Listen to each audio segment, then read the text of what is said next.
Sa ngalan ng Ama, ng Anak at ng Espiritu Santo. Amen. Ang pagpapala ng ating Panginoong Yesukristo, ang pag-ibig ng Diyos Ama, at ang pakikipagkaisa ng Espiritu Santo naway sa inyong lahat. At samayin niyo rin. Mga kapatid, welcome sa ating selebrasyon ng Banal na Misa sa araw na ito. At ating isama sa panalangin ang lahat ng ating mga kahilingan, gayon din ang mga panalangin na hinihingi sa atin ng mga mahal natin sa buhay at yaong nangangailangan. Gayon din, ipanalangin natin lahat ng may mga karamdaman kasama natin ngayon. At gayon din, ang mga nasa kanilang tahanan at mga nakikiisa sa atin sa Banal na Misa, sa our live streaming sa misang ito, sa oras nito. Basbasan din kayo ng Panginoon at gayon din sa mga kapatid nating mga nasa pagamutan. Mga kapatid, aminin natin ang ating mga kasalanan upang tayo maging marapat gumanap sa banal na pagdiriwang. Inaamin ko sa makapangyarihan Diyos at sa inyo mga kapatid, na lubha akong nagkasala sa isip, sa salita at sa gawa, at sa aking pagkukulang. Kaya isinasamo ko sa mahal na Birheng Maria, sa lahat ng mga anghel at mga banal, at sa inyo mga kapatid, na ako'y panalangin sa Panginoong ating Diyos. Kawaan tayo ng makapangyarihang Diyos. Patawarin tayo sa ating mga kasalanan at patnubayan tayo sa buhay na walang hanggan. Amen.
Manalangin tayo. Ama naming makapangyarihan, hinirang mo ang parig si San Juan Eudes upang ilahad ang mga hiwaga ng kayamanang nasa puso ng iyong anak. Pakundangan sa kayang ulirang pamumuhay at tagubilin, kami naway umunlad sa pagkabatid sa kaalaman tungkol sa iyo at sa pamumuhay ng matapat sa liwanag ng mabuting balita mo. Sa pamamagitan ni Jesucristo, kasama ng Espiritu Santo, magpa sa walang hanggan. Amen.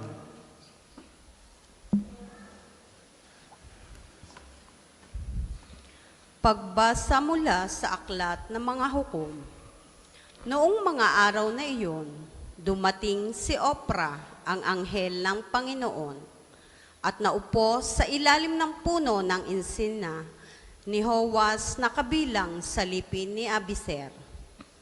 Si Gideon na anak ni Joas ay kasulukuyang gumigiik noon ng trigo sa pisaan ng ubas. Patago ang kanyang pag-iik at baka siya makita ng Madyanita. Nilapitan siya ng anghel ng Panginoon at sinabi sa kanya, "Sumaiyo ang Panginoon, matapang na bayani." Sumagot si Gideon, "Bakit ganito ang pamumuhay namin kung sumasa amin ang Panginoon? Bakit wala siyang ginawang kababalaghan ngayon, tulad noong ialis niya ang Ehipto sa aming mga ninuno? Ayon na rin sa kwento nila sa amin, kami pinabayaan ng Panginoon. Kung hindi, ay bakit natitiis niya kaming pahirapan ng mga Madyanitang ito?"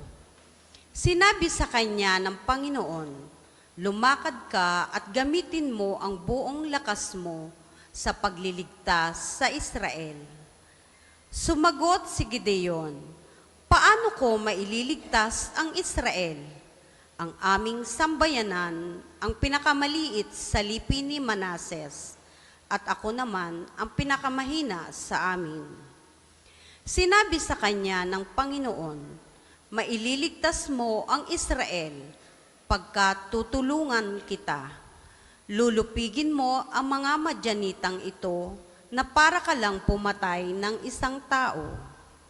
Sumagot si Gideon, "Kung ako, Panginoon, ay talagang kalugod-lugod sa inyo, bigyan ninyo ako ng palatandaang kayo nga ang naguutos sa akin. Huwag muna kayong umalis at hahainan ko kayo ng pagkaing handog. Hihintayin kita," sagot ng Panginoon. Lumakad na nga si Gideon. Nagluto siya ng isang batang kambing at isang takal na harinang walang lebadura. Pagkaluto, inilagay niya ito sa basket at naglagay ng sabaw sa isang palayok. Inihain niya ito sa anghel ng Panginoon sa ilalim ng punong insina. Sinabi sa kanya ng anghel, "Ipatong mo sa malaking batong iyan ang karne at ang tinapay. Pagkatapos, busan mo ng sabaw." Gayon nga ang ginawa ni Gideon.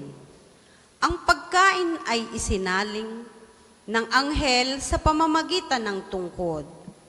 Nagkaroon ng apoy at nasunog ang handog, at biglaang nawala ang anghel. Noon naniwala si Gideon na ang anghel nga ng Panginoon ang nakausap niya.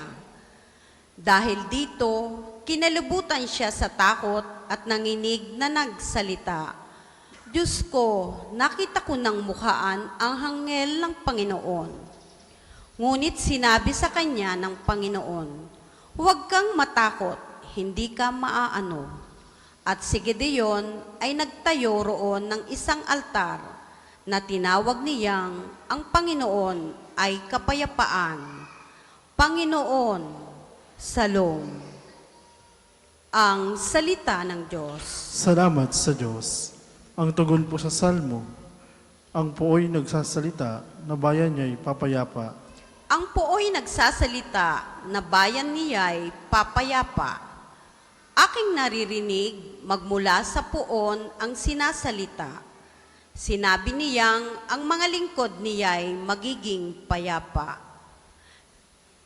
Kung mangagsisi at di na babalik sa gawang masama.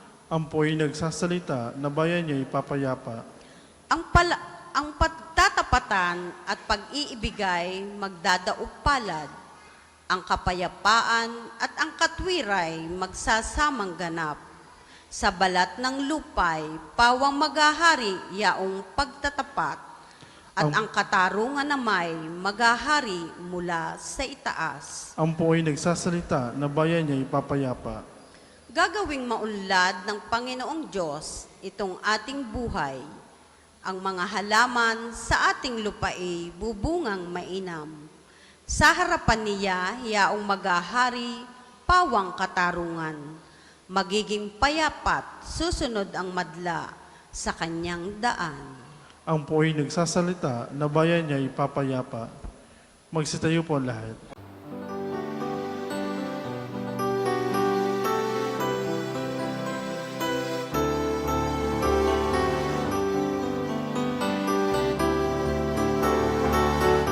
Alleluia, alleluia, alleluia, alleluia, alleluia, alleluia, alleluia. Alleluia, alleluia, alleluia. Alleluia, alleluia, alleluia, alleluia.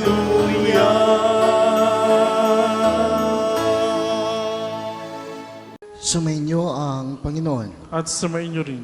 Ang mabuting balita ng Panginoon ayon kay San Mateo. Papuri sa iyo, Panginoon. Noong panahong iyon, sinabi ni Jesus sa kanyang mga alagad, "Sinasabi ko sa inyo, napakahirap mapabilang ang mayaman sa mga pinaghaharian ng Diyos. At sinasabi ko rin sa inyo, madali pang makaraan ang kamelyo sa butas ng karayom kaysa pasakop sa paghahari ng Diyos ang isang mayaman." Nagtaka ang mga alagad nang marinig ito, kaya tinanong nila, "Kung gayon, sino po ang maliligtas?" Tinitigan sila ni Jesus at sinabi, "Hindi ito magagawa ng tao, ngunit magagawa ng Diyos ang lahat ng bagay." At nagsalita si Pedro, "Tingnan po ninyo, iniwan namin ang lahat at kami sumunod sa inyo. Ano po naman ang para sa amin?" Sinabi sa kanila ni Jesus, "Tandaan ninyo ito. Kapag nakaluklok na ang anak ng tao sa kanyang maringal na trono sa bagong daigdig, kayong sumusunod sa akin ay luluklok din sa 12 trono upang hukuman ang 12 lipi ng Israel. At ang sino mang magtiis na iwan ang tahanan, mga kapatid na lalaki at babae, ama, ina, mga anak, o mga lupain, alang-alang sa akin, ay tatanggap ng makasandaang ibayo at pagkalooban ng buhay na walang hanggan. Ngunit maraming una na magiging huli at maraming huli na magiging una." Mga kapatid, ang mabuting balita ng Panginoon. Pinupuri ka namin, Panginoong Jesucristo. Ang ating ebanghelyo sa araw na ito ay karugtong ito ng kahapon na may parehong tema patungkol sa pagsunod kay Kristo, sa pagpapatuloy ng pananampalataya na meron tayo. Kahapon narinig natin ang isang binata na mayaman at nais sumunod kay Kristo. At sinunod niya lahat ng utos na hinabili ng Diyos kay Moises. Ngunit sinabi ni Kristo, may isa ka pang hindi nagagawa. Humayo ka muna, ipagbili mo lahat ng iyong mga ari-arian at ibahagi mo sa mga dukha. Anong nangyari? Tumalikod ang lalaking ito, hindi nagsalita at umalis na lamang. Hindi niya masabing, "Sige, babalik ako at susunod ako sa iyo." It is a reflection of the difficulties of a person to detach from the worldly things. At sa ating ebanghelyo ngayon, sinabi ni Jesus, hirap o napakahirap mapabilang ang mayaman sa mga pinaghaharian ng Diyos. At may dinugtong pa siya. Sinasabi ko rin sa inyo, madali pang makaraan ang kamelyo sa butas ng karayom kaysa pasakop sa paghahari ng Diyos ang isang mayaman. Hindi ito maunawaan ng mga disipulo, ang mga sumusunod kay Kristo, sapagkat napaka-imposible ng pagsuot ng kamelyo sa butas ng karayom. Ngunit anong sagot ng Diyos? Walang imposible na pwedeng gawin ang Diyos. Ngunit napaka-imposible ng tao na sumunod kay Kristo kapag ang yaman ng mundo ang magiging sentro ng kanyang buhay. And this is true. Mahirap tayong makasunod kay Kristo kapag nakatuon tayo sa yaman ng mundo. Sinasabi sa atin ng ating pananampalataya, hindi naman masama ang yaman. Sapagkat ang yaman ay biyaya ng Diyos sa atin. Kaya huwag nating i-misinterpret ang sinabi ni Kristo sa Ebanghelyo ngayon. Ang sinasabi at pakahulugan nito na sa ating pagsunod kay Kristo, bukod sa ating relasyon sa Diyos, sana mas nangibabaw ito kesa anumang yaman sa mundo. Paano natin ma-interpret yung sinabi ni Kristo na ang anak laban sa kanyang magulang, ang magulang laban sa kanyang anak kapag sumunod ka kay Kristo? Ibig sabihin, sa pagsunod natin sa Diyos, maraming mga balakid, maraming mga posibleng magiging kalaban. Sasabihin na yung mga kapitbahay, makadiyos ka nga, masama ka naman. Pwede rin nating gantihan. Masama ka na nga, hindi ka pa makadiyos. Hindi ba mas masama iyon? Hindi ba sa ating pagkamakasalanan, mas lalo dapat tayong lumapit sa Diyos at magsumikap na lumayo sa kasalanan? Kaya mga kapatid, tanungin natin ang ating mga sarili sa araw na ito. Ano ang mga bagay na sobrang pinanghahawakan ng bawat isa sa atin, na minsan nagiging hadlang na rin sa ating pagsunod kay Kristo? Maaaring kayamanan na pisikal, o di kaya ay ambisyon na meron tayo. Minsan ang bisyo, sasabihin natin, ayoko nang magsimba dahil makasalanan ako. Hindi ba kapag ang isang taong may sakit, lalapit ka sa doktor? Kaya kapag makasalanan ka, dapat ka mas lalong lumapit sa Diyos. Hindi ka dapat lumalayo. Dahil kapag dumating ang panahon na kailangan mo ang Diyos, baka sabihin mo na saan ang Diyos sa panahon ng paghihirap. Gayong unang-una, ikaw ang lumayo sa Diyos dahil sa iyong kasalanan. Ang kaharian ng Diyos, mga kapatid, ay para sa mga taong malaya. Malaya sa kasakiman, malaya sa maraming bagay, sa sobrang pagkakabit sa material na bagay, malaya sa pagiging makasarili at handang ibigay ang puso para sa Diyos. Pero maganda ang pangako ni Jesus nating narinig sa Ebanghelyo. Ang sabi niya sa atin, ang sinumang nag-iwan ng bahay, kapatid, ama, ina, anak o lupain, alang-alang sa akin, ay tatanggap ng daang ulit at magkakamit ng buhay na walang hanggan.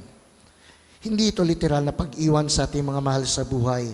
Sinasabi sa atin na sa ating pamumuhay bilang pamilya, sentro sana si Kristo. Ano man ang ating gawain, trabaho, propesyon, kahit magaling na tayo, si Kristo sana ang nagiging sentro ng ating buhay. Ibig sabihin, hindi tayo talo kung pipiliin natin ng Diyos. Hindi kawalan ang pagbitiw sa mga bagay na sagabal sa ating pananampalataya. Ang tunay na kayamanan ay hindi nakikita sa iyong bank account. Hindi na susukat sa dami na iyong lupa o ginto o mga alahas, kundi kung paano ka nakikipagrelasyon sa Diyos. Mga kapatid, sana tulad ng mga alagad, matututo din tayong magtanong ng ganito, Panginoon, ano ang dapat naming gawin? At mapakinggan ang sagot ng Diyos. Ang sabi niya, unahin mo ako. At lahat ng bagay ay idaragdag sa iyo. Huli ay kailangan nating maunawaan at tanggapin ang hamon ng ating Ebanghelyo sa araw na ito. Kung may hinahawakan tayong bagay o gawi na pumipigil sa ating paglago kay Kristo, handa ba natin itong bitawan? Halimbawa, kapag na-overwhelmed ka na ng trabaho, yun bang hanggang gabi ay ginagawa mo ng araw? Imbes na magtrabaho ka para mabuhay, parang nagtatrabaho ka para mamatay. Kaya, kaya mo bang wag isakripisyo ito at alagaan ang sarili Nagtatrabaho ka para sa iyong pamilya, pero wala kang oras sa iyong asawa, wala kang oras sa iyong mga anak. Para saan ang iyong pagtatrabaho? Bandang huli, hindi ka kilala ng iyong mga anak. Kaya naman, mga kapatid, handa ba tayong bitawan ang mga bagay na ito? Naniniwala ba tayong ang tunay na gantimpala ay ang buhay na walang hanggang kasama ang Diyos? Yung pag tayo ay nasa rurok na ng tagumpay, pakiramdam natin, hindi natin kailangan ng Diyos. Kailan natin siya naaalala? Kapag may pinagdaraanan na tayo. Sana hindi ganito ang ating buhay. Sa bawat pagkakataon, nawa ating makita ang Diyos. Mga kapatid, piliin natin ang Diyos dahil siya ang kayamanang hindi nawawala.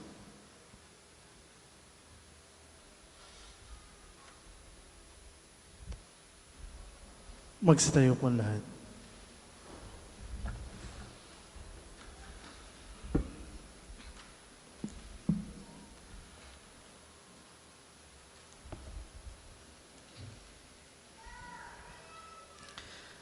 Mga kapatid, ipamalas natin sa Diyos na ating Ama ang pakikiisa natin sa Kanyang bugtong na anak.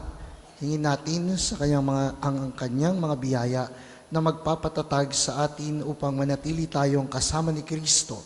At sa bawat panalangin na ating itutugon, Panginoon, dinggin mo kami. Panginoon, dinggin mo kami. Upang ang apoy ng pananampalataya na inihatid ni Kristo sa daigdig ay mapalaganap ng simbahang katolika at nawa ipagkaloob ng Diyos na ang inang simbahan ang maging daan upang magkaisa ang mananampalataya sa aral ni Kristo.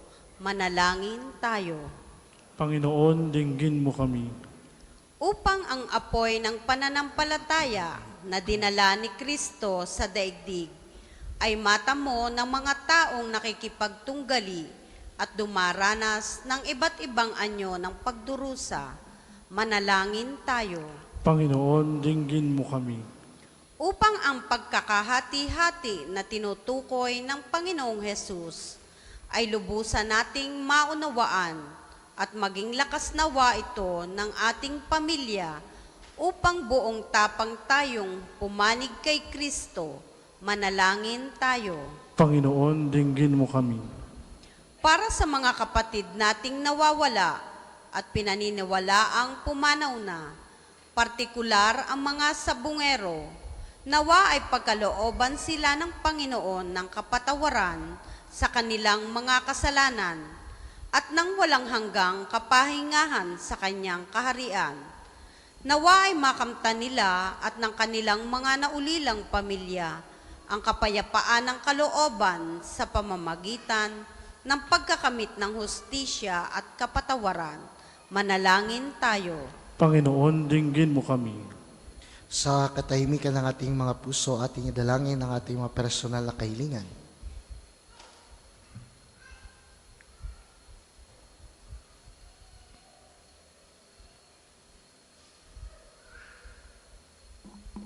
Manalangin tayo. Panginoon, dinggin mo kami. Amang butihin, bigyan mo kami ng ibayong lakas sa aming pananampalataya upang magapi namin ang sanhi ng pagkawatak-watak sa aming sambayanan. Hinihiling namin ito sa pamamagitan ni Kristo ang aming Panginoong nabubuhay at naghahari kasama mo at ng Espiritu Santo magpa sa walang hanggan. Amen. Magsiupo po ang lahat. Para po sa maghahandog ng sobre, pakihulog na lamang po sa busno.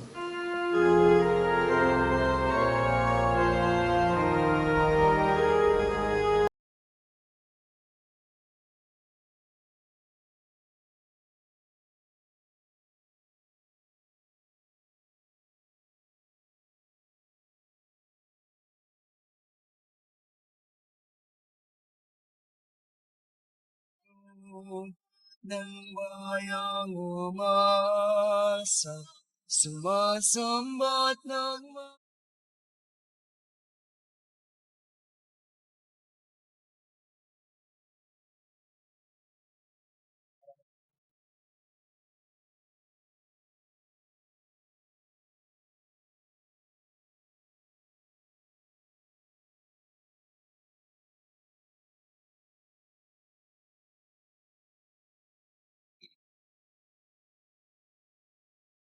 Magsitayo po lahat. Manalangin kayo mga kapatid upang ang paghahain natin ay kalugdan ng Diyos amang makapangyarihan. Tanggapin nawa ng Panginoon itong paghain sa iyong mga kamay, sa kapurihan niya at karangalan sa ating kapakinabangan at sa buong sambayanayang banal.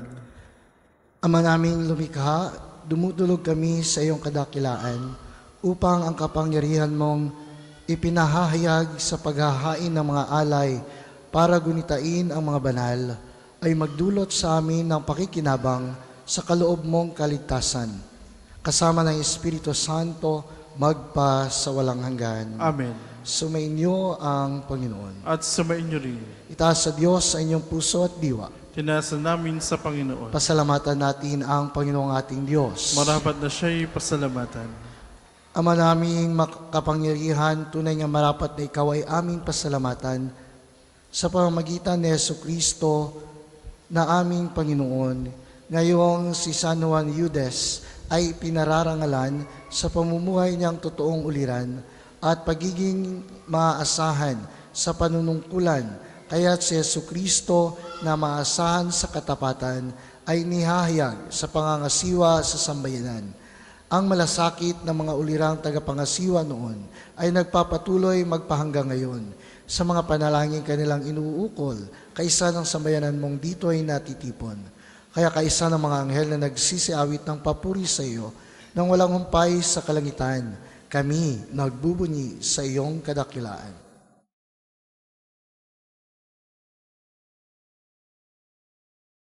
Santo, Santo, Santo, Panginoong Diyos ng mga hukbo, napupuno ang langit at lupa ng kadakilan mo. Hosana, Hosana, sa kaitaasan. Pinagpalang na pagkalirito sa ngalan ng Panginoon. Hosana, Hosana, sa kaitaasan.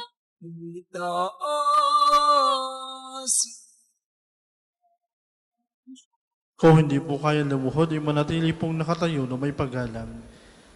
Ama naming banal, ikaw ang bukal ng tanang kabanalan, kaya't sa pamagitan ng iyong Espiritu gawin mong banal ang mga kaloob na ito upang para sa amin maging katawan at dugo ng aming Panginoong Jesucristo. Bago niya pinagtiis ang kusang loob na maging handog, hinawakan niya ang tinapay, pinasalamatan kanya, pinaghati-hati niya iyon, inabot sa kanyang mga alagad at sinabi, tanggapin ninyong lahat ito at kanin. Ito ang aking katawan na ihahandog para sa inyo.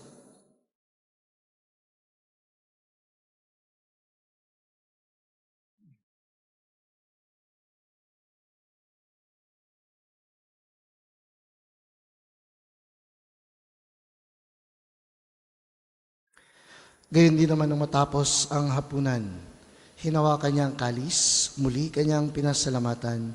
Inabot niya ang kalis sa kanyang mga lagad at sinabi, tanggapin ninyong lahat ito at inumin. Ito ang kalis ng aking dugo, ng bago at walang hanggang tipan. Ang aking dugo na ibubuhos para sa inyo at para sa lahat, sa ikapagpapatawad ng mga kasalanan. Gawin ninyo ito sa pag-alala sa akin.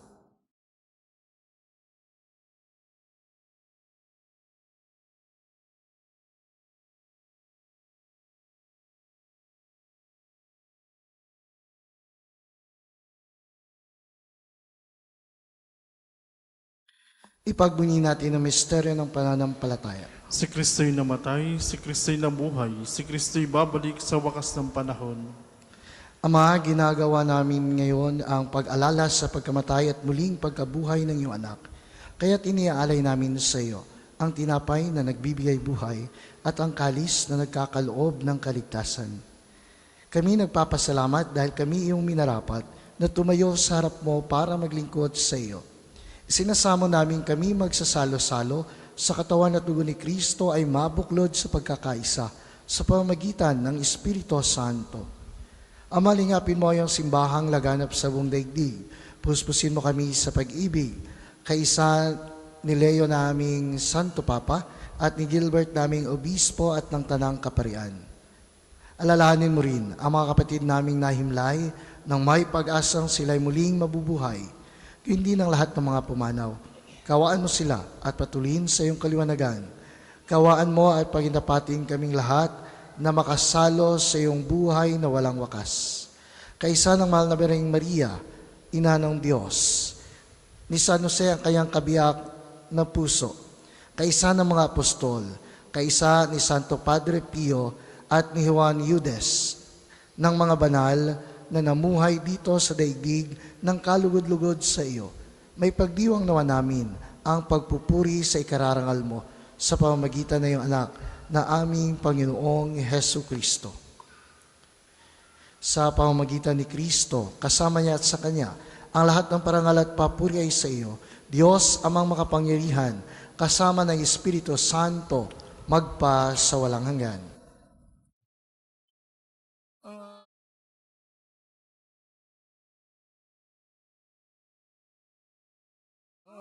Amen.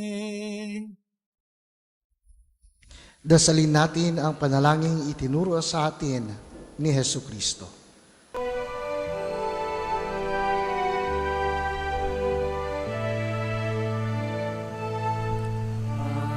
Namin sumasalangit ka, sambahin ang ngalan mo, mapasa amin ang kaharian mo, sundin ang loob mo. Dito sa lupa parang sa langit, bigyan mo po kami ngayon ng aming kakanin sa araw-araw at pagnawarin mo kami sa aming mga sala para ng pagpapatawad namin sa nagkakasala sa amin.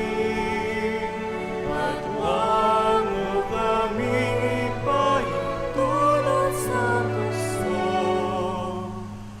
at iadya mo kami sa lahat ng masama.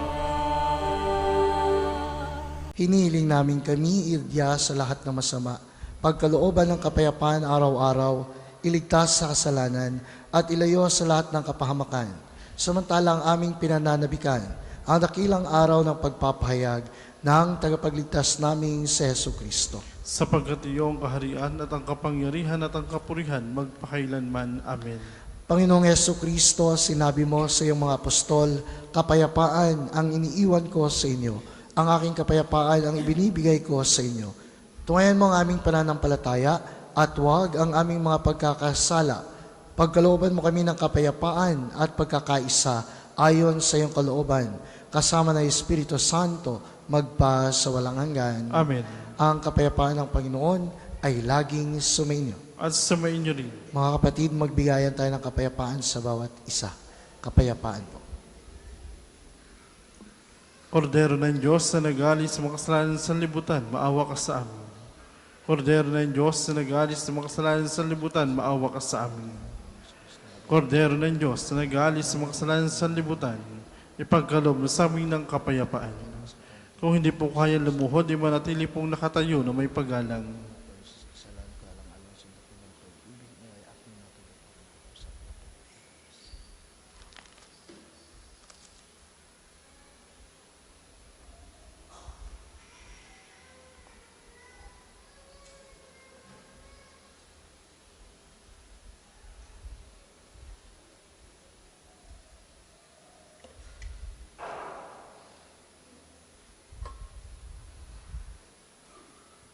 Mga kapatid, ito ang kordero ng Diyos. Ito ang nag-aalis ng mga kasalanan ng sanlibutan. Mapalad ang mga inaanyayahan sa kanyang piging. Panginoon, hindi ako karapat dapat na magpatuloy sa iyo. Ngunit sa sansalita mo lamang ay gagaling na ako.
Manalangin tayo.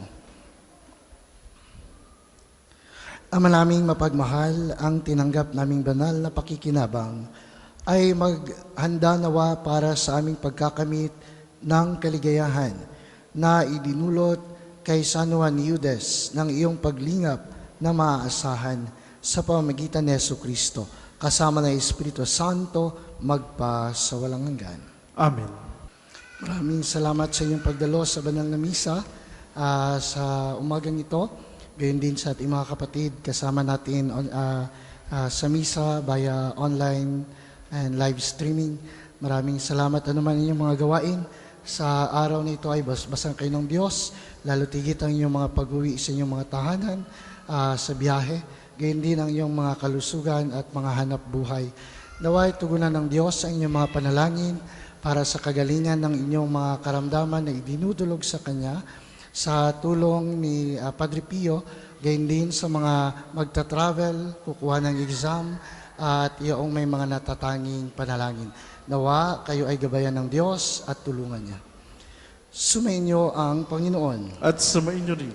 At pagpalain kayo ng makapangyarihang Diyos, sa ngalan ng Ama at ng Anak at ng Espiritu Santo. Amen. Tapos ang ating banal na misa, humayo kayong taglay ang pag-ibig ni Kristo.